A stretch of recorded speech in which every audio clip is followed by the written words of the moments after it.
Reporter అనే cinema ఒక rural journalist, ఒక గ్రామీణ జర్నలిస్ట్ నేపథ్యం నుంచి ఉండే ఒక conspiracy thriller kind of a film. కానీ దానిలో ఉన్న కోర్ వాల్యూస్ ఏంటి అని చెప్పే సినిమా. మొదటగా ఈ కథ అనుకున్నప్పుడు రామ్‌కి గారికి చెప్పినప్పుడు అంటే ఒక ఇన్నోవేటివ్ కాన్సెప్టు, ఒక సీరియస్ సబ్జెక్టు అయినప్పటికీ ఒక ఎంత ఎంటర్‌టైన్‌మెంట్ వాల్యూ ఉండేది. జనాల్లోకి బాగా వెళ్ళగలిగేదనే నమ్మకంతో ఈ సినిమా నాకిచ్చారండి. ఇది మొదటి సినిమా. అంతకుముందు 2 షార్ట్ ఫిల్మ్స్ చేశాను. ఇప్పటికీ ప్రోగ్రెస్ విషయం ప్రొడ్యూసర్ గారు చెప్తారు.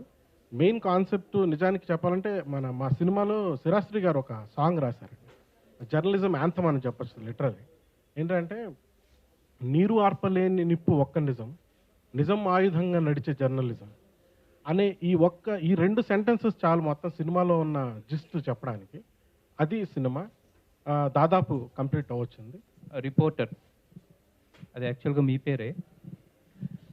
మహేష్ కత్తి నా దగ్గర వచ్చి స్టోరీ చెప్పినప్పుడు, నేను గంగపుత్రుల సినిమా చేసిన తర్వాత చాలా గ్యాప్.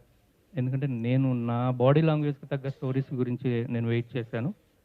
దగ్గర దగ్గర నేను ఒక 60-70 స్టోరీలు విని ఉంటాను. దాంట్లో ఎక్కడ నేను సూట్ కాలేదనిపించింది. మహేష్ కత్తి వచ్చి స్టోరీ చెప్పగానే ఆ స్టోరీలో నేను ఫిట్ అవుతున్నాను అనిపించి, ఆ స్టోరీ నాకు చాలా బాగా నచ్చింది. ప్లస్ జర్నలిజం నాకు ఇష్టమైన సబ్జెక్ట్ అనిపించి ఆ సినిమాకి నేను కమిట్ అవ్వడం జరిగింది. కమిట్ అయిన తర్వాత మళ్ళీ టైం పట్టింది దాన్ని స్క్రిప్ట్ని ఇంకా డెవలప్ చేయడం.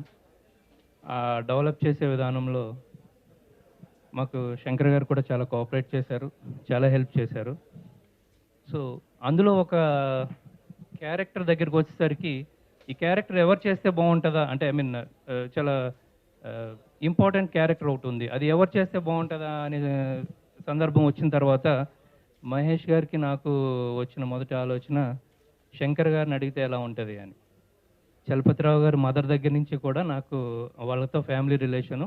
సొంత కొడుకులానే బేటా అని పిలుస్తాడు ఆయన, నేను కూడా బాబాయ్ అంటాను.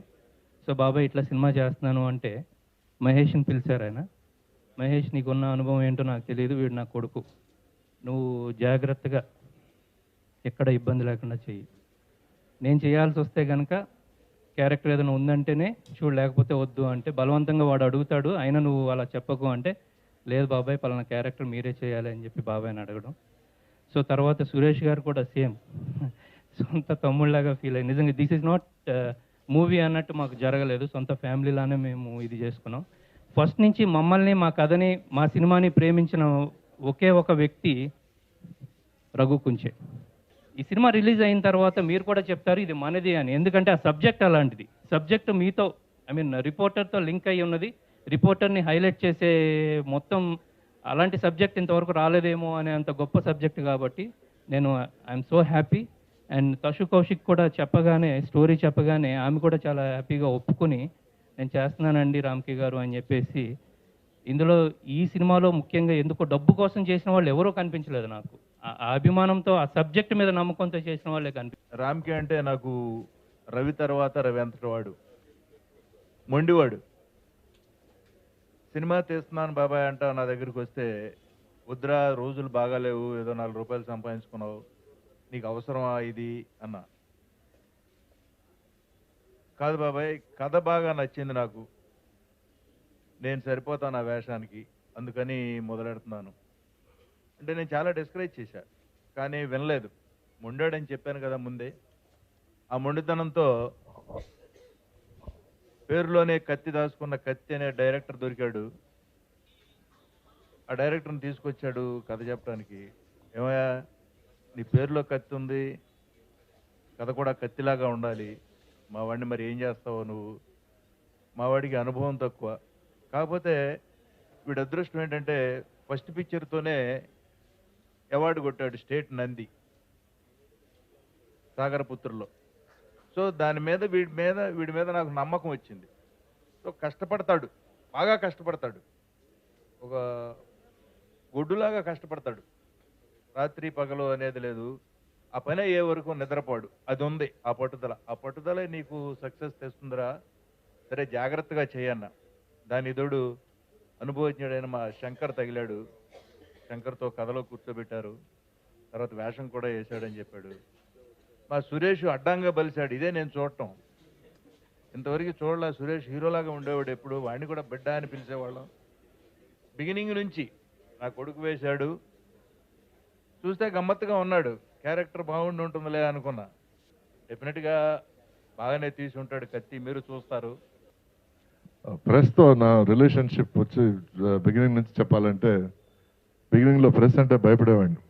ఎందుకంటే నా కెరీర్ బిగినింగ్లో ఏం రాస్తారో ఏమిటో, మనం ప్రాపర్గా ప్రొజెక్ట్ అవ్వాలి, ఏదైనా రాసేస్తారేమో అని మా ఫాదర్ ఎంఎస్ గోపీనాథ్, ఆయన డైరెక్టర్ ప్రొడ్యూసర్, బాగా భయపెట్టారు ప్రెస్ గురించి కొంచెం జాగ్రత్తగా ఉండాలని. ఆ తర్వాత మీరు నాకు చూపించిన అభిమానం చూసి నాకు మీ మీద ప్రేమ కలిగింది. ఆ తర్వాత కొందరితో చాలా డీప్గా నేను మూవ్ అయ్యాను. ఫర్ ఎగ్జాంపుల్ పసుపులేటి రామారావు గారు, ఇట్లా చాలామంది ఉన్నారు. డీప్గా మూవ్ అయిన తర్వాత మీ డెడ్ లైన్స్, మీ స్ట్రెస్, ప్లస్ మీలో ఓన్లీ 5% రిపోర్టర్స్ ఉన్నారు, 95% జర్నలిస్ట్ ఉన్నారు. ఆ జర్నలిస్ట్ని బయటికి తెచ్చుకోలేక మీలో పడే మదన ఇవన్నీ చూసి నేను I felt lot of empathy. నేను అప్పుడే ప్రాపర్గా అండర్స్టాండ్ చేసుకున్నాను.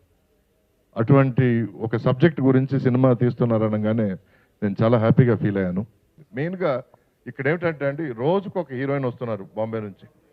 ఇటువంటి టైంలో ఓ సిన్సియారిటీ అనేది, డిసిప్లిన్ అనేది చాలా ఇంపార్టెంట్. మనకి డైరెక్టర్లు యాక్టింగ్ చేయించుకుంటారు, ఎందుకంటే హీరోయిన్ వచ్చి సిన్సియర్గా డైలాగ్ చెప్తే డబ్బింగ్ ఆర్టిస్టులు మిగతా పని చేసుకుంటారు. బట్ ఆ సిన్సియారిటీ, ఆ డెడికేషన్ అనేది చాలా రేర్గా ఈరోజు చూస్తున్నాం. ఆ అమ్మాయిలో నేను చూశాను. నేను very very sincere artist. I wish her very good future, very bright future. And ఈ సినిమా మీరందరూ వచ్చి, నేను చిన్న సినిమాలు చేసినా పెద్ద సినిమాలు చేసినా మీరు ఆదరించారు. సో అందువల్ల నేను మీకు ఎప్పుడు రుణపడి ఉంటాను. అలాగే ఇటువంటి మంచి సినిమాలు మీరు ఆదరిస్తే ఇండస్ట్రీ బాగుంటుంది. ఎందుకంటే సినిమా ఇండస్ట్రీ అనేది ఒక 4-5 చేతుల్లో ఉండకూడదండి. అది ఉన్నంత వరకు సినిమా ఇండస్ట్రీ నాశనం అయిపోద్ది. సినిమా ఇండస్ట్రీ అందరి చేతిలోనూ ఉండాలి.